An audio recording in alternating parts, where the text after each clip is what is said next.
الإنسان ما أكفر من أي شيء خلق من نطفة.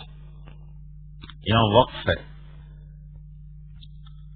یہاں ٹھہرا جائے کیونکہ اللہ جھنجھوڑنا چاہتا ہے. من أي شيء خلق من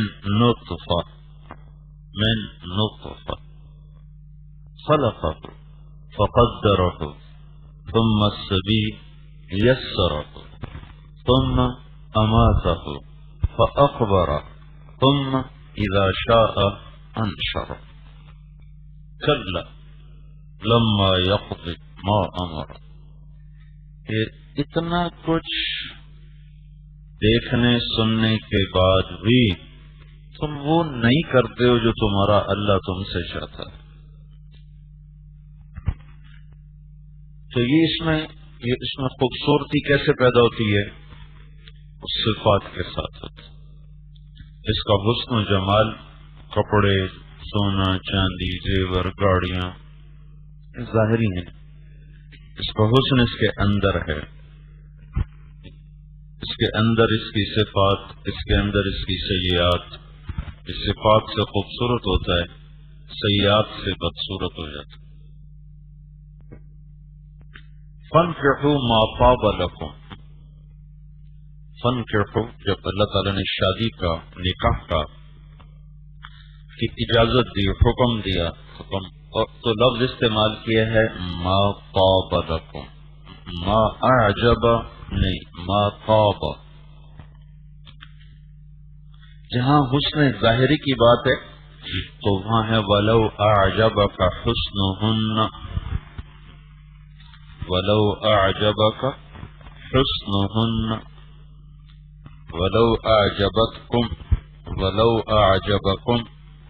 جو حسن ظاہر کے لیے جو اللہ تعالیٰ نے کہا نا اپنے نبی سے ولا ان تبدل بہن من ازواج ولو اعجبک حسنہن. یہ جو میں نے تمہیں ازواج عطا کی ہیں، اس کے بعد اب آپ کسی اور عورت سے شادی نہیں کر سکتے، چاہے آپ کو اس کا حسن کتنا ہی بھا رہا ہو. حسن ظاہری کے لیے لفظ استعمال ہوا ہے اعجاب کا. تو یہاں جو اللہ نے نکاح کے لیے کہا تو کہا فَانْكِحُوا مَا طَابَ لَكُمْ، ما اعجبکم ما طاب. طاب طیب سے ہے، طیب خوشبو کو کہتے ہیں. خوشبو محسوسات کی چیز ہے، دیکھنے کی چیز نہیں ہے. محسوسات مرئیات میں سے نہیں، معنویات میں سے. تو طابہ کے لفظ میں اشارہ ہے کہ صفات دیکھو. اس کے ساتھ ایک حدیث کو جوڑ دو فَاظْفَرْ بِذَاتِ الدِّینِ تَرِبَتْ یَدَاکَ. شادی کرنی ہو تو کوئی صورت دیکھتا ہے، کوئی مال دیکھتا ہے، کوئی حسب دیکھتا ہے. تو تو کیا دیکھ فَاظْفَرْ بِذَاتِ الدِّینِ تَرِبَتْ یَدَاکَ فَانْكِحُوا مَا طَابَ لَكُمْ. طابہ کا لفظ اشارہ کر رہا ہے صفات کو دیکھنے کی طرف. عجبہ کا لفظ بتاتا ہے ظاہر حسن، اور طابہ کا لفظ بتاتا ہے صفات کو، کہ شکل صورت کچھ دن ساتھ دیتی ہے پھر اپنی رونق کھو دیتی ہے، اور صفات زندگی بھر ساتھ دیتی ہیں. زندگی بھر ان میں جاذبیت پڑتی رہتی ہے. تو آپ سے کچھ دنوں سے یہ دروس الحیات کے بارے میں بات چل رہی کہ یہ دروس الفقہ اور دروس البلاغہ اور دروس النحو اور دروس الصرف نہیں ہے، دروس الایمان ہے، دروس الحیات ہیں. اس میں ایک چیز غنائے نفس، جود و صفا، استغناء عن الخلق ہے. استغناء عن الخلق اس وقت پیدا ہوتا ہے جب اللہ کے خزانے نظر آ رہے ہیں. اور اللہ کے خزانوں تک رسائی ہوتی ہے جب نماز خوبصورت ہو. باقی زندگی کے ساتھ نماز خاص طور پہ خوبصورت. ابن القیم رحمۃ اللہ علیہ نے اپنی ایک کتاب میں، مجھے اب کتاب کا نام یاد نہیں رہا، میرے خیال بہرحال مجھے نام یاد نہیں، میں ایسے اندازہ نہیں کہہ سکتا، تو ایک کتاب میں انہوں نے ذکر کیا ہے کہ نمازی 5 طرح کے ہوتے ہیں. 5 طرح کے نمازی ہوتے ہیں. ایک وہ ہے جو کبھی پڑھتا ہے کبھی چھوڑتا ہے، 4 3 2 5 اس طرح چلتا ہے. متہاون، اس کو انہوں نے نام دیا المتہاون، اس کی جزا ہے النار، یہ جہنم میں جائے. دوسرا نمازی ہے مواظب، جس میں اور آپ آتے ہیں کہ اللہ کا احسان ہے ہم نماز چھوڑتے نہیں، پڑھتے ہیں، لیکن وہ نماز میں اتنے ہی غافل ہوتے ہیں جتنے نماز سے باہر غافل تھے. تو ان کے نماز میں اندر آنے کے بعد اور پہلے اندر کی کیفیت میں کوئی تبدیلی نہیں ہوتی.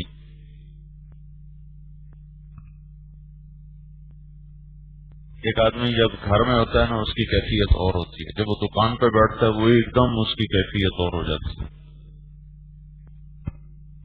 لیکن یہ بات اس کو نماز میں حاصل نہیں ہے. وہ دفتر میں جاتا ہے ایک اور انسان ہوتا ہے، وہ گھر میں آتا ہے ایک اور انسان ہوتا ہے. یہی چیز نماز میں مطلوب ہے لیکن ہمیں حاصل نہیں. ہمیں مواظبت حاصل ہے، اس کی جزا لکھی ہے عقاب، یعاقب، یعذب، یعاقب. یعاقب سے مراد ہے کہ نماز چھوڑنے کا عذاب نہیں ہوگا، البتہ ڈانٹ ڈپٹ ہوگی، ڈانٹ ڈپٹ ہوگی کہ نماز میں بھی تمہیں اللہ یاد نہ آیا. تیسرا درجہ ہے نمازی کا جو اپنی نماز کو ٹھیک کرنے کی کوشش کرتا رہتا ہے، کبھی اللہ کے سامنے اور کبھی گھر کے سامنے. کبھی اللہ یاد آتا ہے کبھی کام یاد آتا ہے، تو وہ یوں اس طرح چلتا رہتا ہے، کبھی ادھر کبھی ادھر. اس کی جزا لکھی ہے معفو عنہ، کہ اس سے درگزر کا معاملہ کیا جائے گا. ابھی تک وہ نمازی نہیں آیا جو قرآن کا مخاطب ہے، وہ جو فضائل قرآن و سنت میں موجود ہیں ابھی تک وہ نماز شروع نہیں ہوئی. تو چوتھا نمازی وہ ہے جو کہتا ہے اللہ اکبر، پھر وہ ہوتا ہے اور اس کا اللہ ہوتا ہے اور اس میں کوئی اور چیز داخل نہیں ہوتی. اس کے بارے میں لکھا ہے مأجور، مأجور کہ یہاں سے نماز کا اجر اور نماز کے وعدے جو اللہ نے کیے ہیں وہ یہاں سے شروع ہوتے کہ تم کہو اللہ اکبر، پھر کوئی تمہیں اللہ سے ہٹا نہ سکے. یہ نماز قرآن کا مطلوب ہے، یہ نماز حدیث میں مطلوب ہے، یہ نماز اللہ کی کتاب میں مطلوب ہے. پانچواں درجہ بہت آگے کا ہے، شاید کم ہی لوگ ہوں گے جنہیں یہ ملتا ہوگا، وہ ہے جعلت قرۃ عینی فی الصلاۃ، کہ جن کی آنکھوں کی ٹھنڈک نماز بن جائے. تو کم از کم تیسرا درجہ تو ہونا چاہیے کم از کم. اور نماز کو ٹھیک کرنے کے لیے باہر پہلے کچھ کرنا پڑتا ہے، ایک دم نہیں ٹھیک ہوتی کہ تم اندر جاؤ اور تمہارا دھیان جم جائے. پہلے نماز سے پہلے 24 گھنٹے کی زندگی میں اپنی نظر کی حفاظت کرو، حرص، ہوس، شہوت کی نظر نہ اٹھے. اپنی زبان کی حفاظت کرو، غیبت، جھوٹ، چغلی، شکایت کا بول نہ نکلے. اپنے کانوں کی حفاظت کرو، کسی کی برائی سننے کے لیے تمہارے کان نہ کھلیں. یہ 3 کام جب تم کرو گے تو تمہارے دل میں ایک نورانیت خود پیدا ہوگی اور تمہارے دماغ میں یکسوئی از خود پیدا ہوگی. یہ یکسوئی اور نورانیت پھر تمہیں نماز میں نفع دیتی. پھر تنہائی میں تھوڑا سا بیٹھ کے اللہ کو یاد کر اور رزق حلال. یہ 4-5 چیزیں ان کا جو اہتمام کرتا ہے اللہ اس کے لیے نماز کھول دیتا ہے.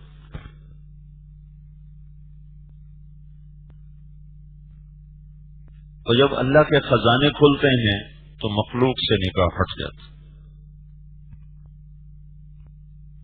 ایک بدو بیت اللہ کا طواف کر رہا تھا اور کہہ رہا تھا یا اللہ تجھے پتا ہے بچے بھی بھوکے بیٹھے ہیں, میں بھی بھوکا ہوں, میری تو اونٹنی بھی بھوکی ہے, میں تو تیرے پاس آیا.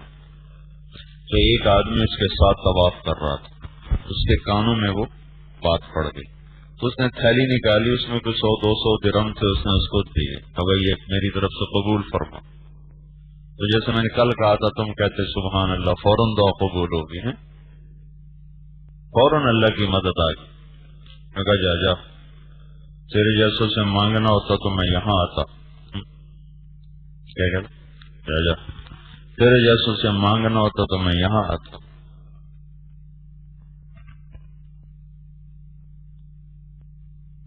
تو ابھی اس کا طواف پورا نہیں ہوا تھا, آخری چکر تھا. ایک آدمی طواف میں اعلان کر رہا تھا فلاں ابن فلاں این ہوا مات عمہ و اوصى له بمال کذا کذا کذا کذا. کہ بھائی اس کا چچا مرا ہے اور اس کے لیے بے شمار مال کی وصیت کر کے گیا ہے, اتنے 100 اونٹ اور اتنا یہ اتنا وہ اتنا وہ. طواف مکمل ہونے سے پہلے پہلے وہ ایک بہت مالدار آدمی بن چکا تھا.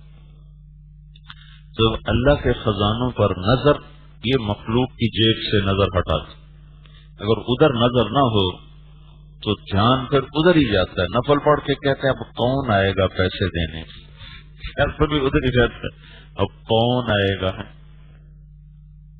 تو دھیان تو ادھر ہی اٹکا رہ گیا کہ اب کون آئے گا. تو من کا چور تو ادھر ہی ہے. یہ ہمارے دوست ہیں سولت سکندر, لندن میں رہتا ہے. اس نے مولانا سعید خان صاحب رحمۃ اللہ علیہ سے پوچھا آپ کا یہ دسترخوان کیسے چلتا؟ اتنا بڑا دسترخوان تو بادشاہ نہیں چلاتی جیسے مولانا سعید خان صاحب کا دسترخوان چلتا. جیسے وہ خرچ کرتے تھے پیسہ پانی کی طرح, میں تو گواہ ہوں, میرے ہاتھوں سے کتنا انہوں نے تقسیم کروایا, اس کو دے آؤ, اس کو دے آؤ, اس کو دے آؤ. تو وہ ایک دن سولت سکندر نے پوچھا یہ آپ کا یہ خرچ کہاں سے چلتا ہے؟ تو انہوں نے فرمایا تو اپنا سب کچھ لگا دے, تجھے بھی پتہ چل جائے گا کہاں سے چلتا ہے. یہ کھلوانا ہے دروازہ, تو اپنا سب کچھ لگا, تجھے بھی پتہ چلے. نیروبی سے جوہانسبرگ کا سفر, جاوید ہزاروی سے کہا میرا یہ جوڑا اس آدمی کو دے دو. اس نے کہا یہ آخری جوڑا ہے جو اب آپ کے پاس ہے, ایک آپ نے پہنا ہوا ہے اور ایک یہ ہے, اگر آپ یہ اتاریں تو دوسرا جوڑا پہننے کے لیے کوئی نہیں, تو مہربانی فرمائیں اس کو تو رہنے دیں. تو اس کو کہنے لگے میں نے بڑی مشکل سے غیب کا دروازہ کھلوایا ہے, تو میرا بند کروانا چاہتا ہے؟ سنو, میں نے بڑی مشکل سے غیب کا دروازہ کھلوایا ہے, تو میرا بند کروانا چاہتا ہے, دے دو اس کو. ایک جوڑا رہ گیا جو تن پہ تھا بس. جب جوہانسبرگ ایئرپورٹ پہنچے ہیں تو ایئرپورٹ پر ہی ایک آدمی 6 جوڑے سلوا کے آیا ہوا تھا. 6 جوڑے لے کر وہ پہلے پہنچا ہوا تھا ایئرپورٹ پر. تو مخلوق سے استغنا اسے نصیب ہوگا جس کو اللہ کے خزانے نظر آ رہے ہوں. اللہ کے خزانوں تک رسائی ہے نماز کے ذریعے سے. تو تمہاری نماز میں توجہ ہو, توجہ پیدا کرنے کے لیے تمہیں یہ نظر, یہ زبان, یہ کان, ان پر تھوڑا پہرا بٹھانا ہوگا. تو تھوڑا سا اپنی نماز کے رکوع کو، سجدے کو، قیام کو تھوڑا سا لمبا کر دو، زیادہ نہیں، تھوڑا سا لمبا. 3 تسبیحات کی بجائے 7 کر، 5 کر لو، 5 کر لو، 7 کر لو. تو اتنا دھیان تمہیں آ جائے، ہر رکن میں ایک دفعہ تمہیں اللہ یاد آ جائے، ہر رکن میں ایک دفعہ تم استحضار کے ساتھ تمہارا انتقال من العمل الی العمل ہو رہا ہو. آج کل اتنی نماز سے ہی انشاءاللہ دروازے کھل جائیں گے اللہ کے فضل و کرم سے. حاجی امداد اللہ صاحب رحمت اللہ علیہ پر 4 دن گزر چکے تھے فاقے کو، اور زمزم پی رہے تھے بس حرم میں. تو سجدے میں پڑے تھے کہ ایک دم کھل گیا غیب، تو دیکھا میکائیل کو اور جبرائیل کو. تو جبرائیل کہہ رہے ہیں، میکائیل ہے نا ارزاق پر میکائیل ہیں، تو جبرائیل کہہ رہے ہیں اب تو دروازہ کھول دو. تو میکائیل کہہ رہے ہیں ابھی تھوڑی کچاوٹ ہے، ابھی تھوڑی کچاوٹ. 1 ہفتے کے بعد، 1 ہفتے کا فاقہ، زمزم کا پانی، وہ پیاسے کے لیے پانی ہے، بھوکے کے لیے طعام ہے. تو 1 ہفتہ صرف زمزم پی کے چلتے رہے.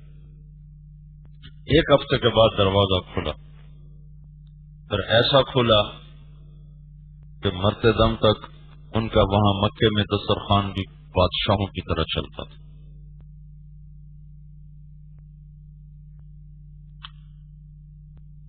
تو تم عادت کی نماز نہ پڑھو، نماز کو نماز بنا کر پڑھو، نماز کو خوبصورت بنا کر پڑھو، اپنے ظاہر کو بھی صاف ستھرا رکھو، اپنے آپ کو ایسا مت بناؤ کہ کسی کو تمہارے ساتھ بیٹھتے ہوئے مشکل پیش آ رہی، یا تمہیں کوئی فقیر سمجھ رہا، تمہیں کوئی ضرورت مند سمجھ رہا.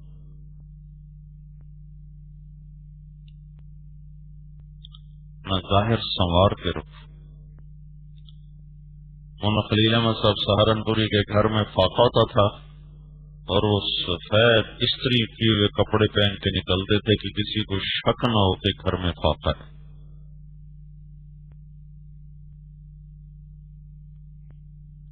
مولانا اسلم صاحب ملتان میں تھے، ان کو تو میں نے دیکھا ہوا ہے، وہ بھی بڑے سخی آدمی تھے.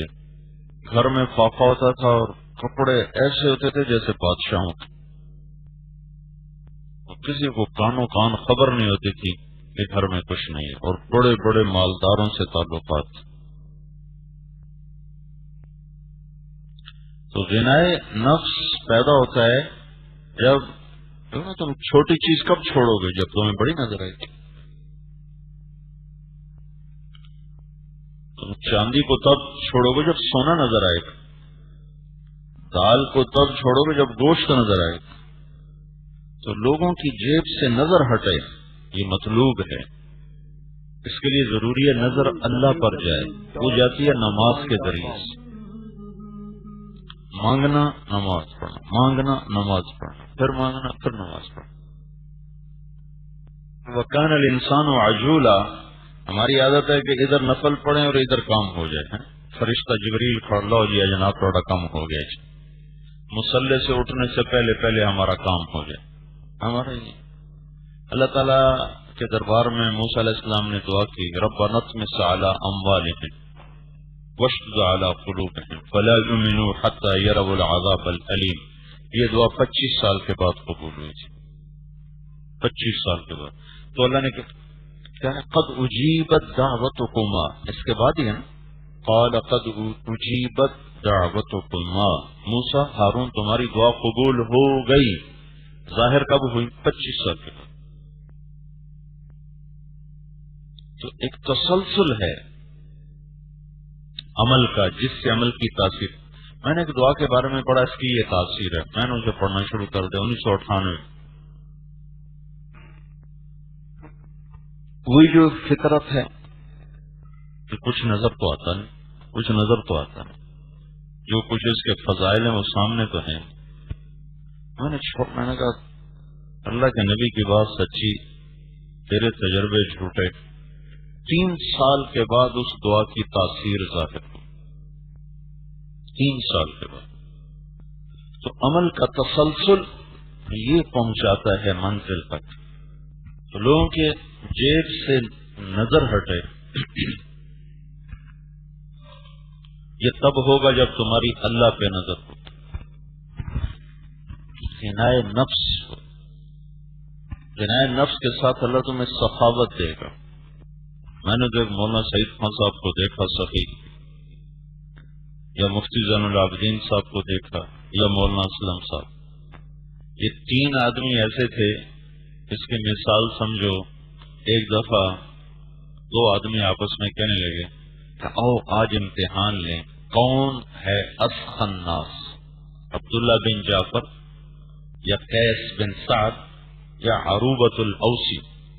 عبداللہ بن جعفر بڑے مالدار، قیس بن سعد بھی بڑے مالدار، عروبۃ الاوسی بس سفید پوش گزارے کے آدمی. ایک آدمی گیا عبداللہ بن جعفر کے پاس، کہا جی ضرورت مند تھا. تو گھوڑے کی رکاب میں ان کا پاؤں تھا. کہا جی ضرورت مند تھا. یہ نہیں پوچھا تمہاری کیا ضرورت ہے، پاؤں نکال لیا. کہا یہ گھوڑا لے جا، اس میں 3000 دینار بھی ہیں. دینار، 3000 دینار کا مطلب ہے کوئی 70-80 لاکھ روپیہ. اس میں 3000 دینار بھی ہیں، اور اس میں ایک حضرت علی کی تلوار بھی ہے جو سب سے زیادہ قیمتی چیز ہے. وہ پوچھا ہی نہیں کہ بھائی تیری ضرورت کیا ہے. دوسرا آدمی گیا قیس بن سعد کے پاس، وہ سوئے ہوئے تھے تو ان کی باندھی تھی. اس نے کہا میں اب اپنے آقا کو اٹھا تو نہیں سکتی، البتہ تو ایسا کر کہ ایک اونٹ لے جا، ایک غلام لے جا اور 700 درہم لے جا. نوکر ساتھ آنے بھی دے دے تو مالک اس کا سر توڑ دے گا. تو سردار کے سوئے 700 درہم، ایک اونٹ ایک غلام. جب ان کی آنکھ کھلی تو انہوں نے بتایا باندھی نے کہ اس طرح میں نے سائل کو دیا. تو فرمایا مجھے جگہ دیتی، میں اسے اتنا دیتا کہ پھر اسے موت تک سوال کرنے کی نوبت ہی نہ آتی. تیسرا گیا عروبۃ الاوسی کے پاس، وہ نابینا تھے تو نکل رہے تھے اپنے کام. 2 غلاموں کے کندھے پہ ہاتھ رکھے ہوئے. کہا حضرت میں سائل ہوں، کچھ دے دیجئے. واہ واہ واہ واہ، اللہ تیرا شکر ہے تو نے کبھی میرے پاس کوئی چیز ٹکنے نہیں دی. اللہ تیرا شکر ہے تو نے کبھی کوئی چیز میرے پاس ٹکنے نہیں دی. کہا بیٹا یہی 2 غلام میری کل کائنات ہیں، جا لے جا. تو حضرت یہ آپ کیا فرما رہے ہیں، میں لے جاؤں تو آپ دیکھو میں ایک دفعہ کہہ چکا ہوں لے جا، اگر تو نہیں لے گا تو اب میں انہیں آزاد کر دوں گا، میرے گھر واپس نہیں جائیں گے. تو یہ میں نے 3 آدمی اسی کے نمونے دیکھے. عروبۃ الاوسی کا نمونہ تھے مولانا اسلم صاحب، فقیر آدمی، فقیر لیکن ایسے سخی.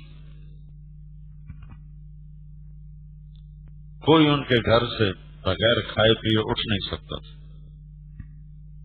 اور جیب خالی، اور لباس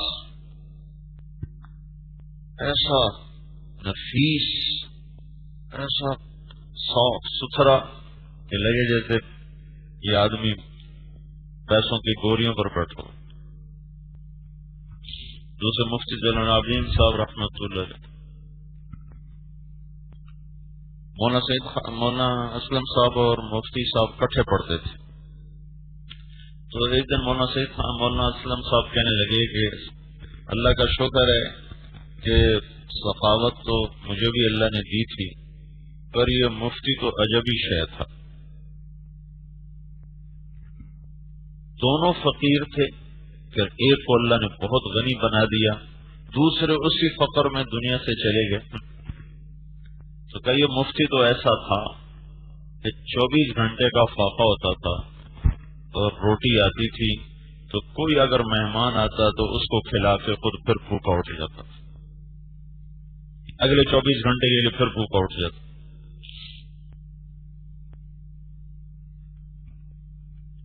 تیسرے مولانا سعید خان صاحب تھے، وہ ان دونوں سے ہی بہت آگے تھے، ان کی تو کوئی مثال ہی مشکل ہے. تو سخا کا مطلب صرف پیسہ خرچ کرنا نہیں ہوتا. جس کے پاس مال ہے وہ خرچ کرے گا. کلمۃ طیبہ بھی سخاوت ہے، ابتسام کا فی وجہ اخی کا بھی سخاوت ہے، بدنی خدمت بھی سخاوت ہے،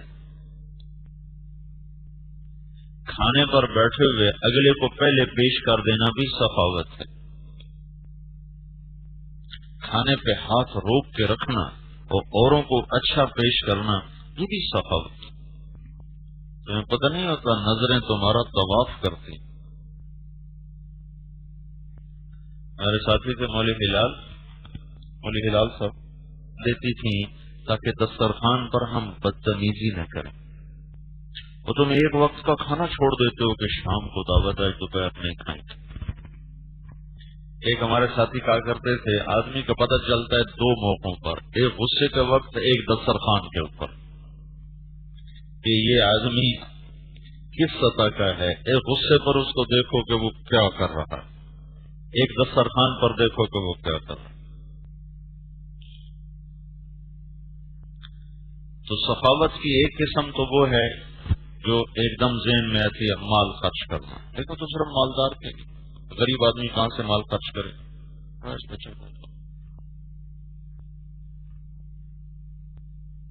میں تو بڑی تکلیف کر کے آتا ہوں، تم جاگ کے بھی سمجھ رہے ہو تو بڑی غنیمت ہے. اس وقت کیا سمجھ. تو اس وقت سخاوت اٹھی ہوئی ہے. عام طور پہ مدرسے کے پڑھنے والے طلبہ یا غریب ہوتے ہیں یا متوسط ہوتے ہیں.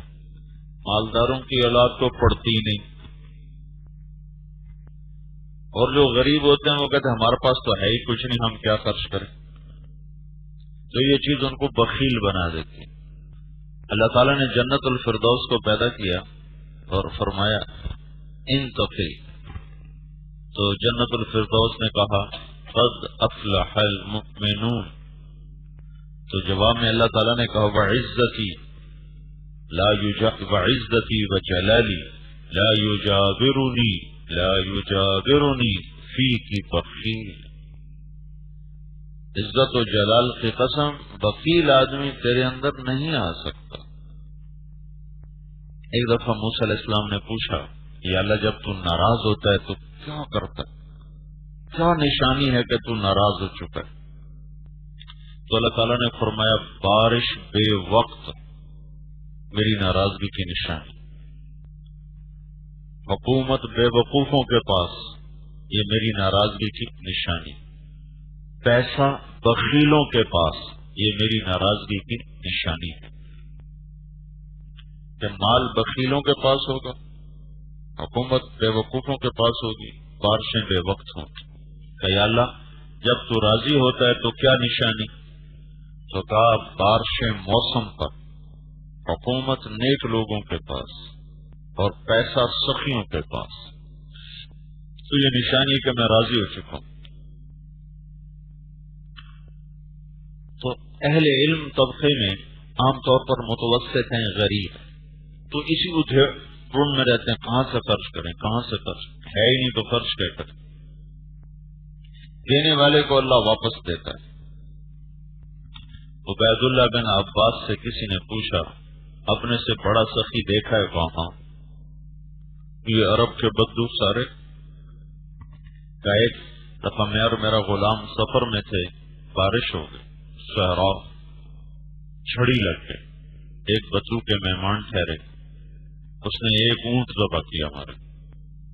اگلے دن بارش چل رہی تھی، دوسرا ذبح کر دیا. میں نے اس سے کہا کل کا اتنا پڑا ہے، نیا کیوں ذبح کر رہے ہو؟ وہ کہنے لگا میں مہمان کو باسی کبھی نہیں کھلاتا، تازہ کھلاتا. تیسرا دن گزرا، تیسرا ذبح کر دیا. ایک ہفتہ بارش رہی، وہ ایک ہفتہ وہاں رہے، 7 اونٹ اس نے ذبح کر دی.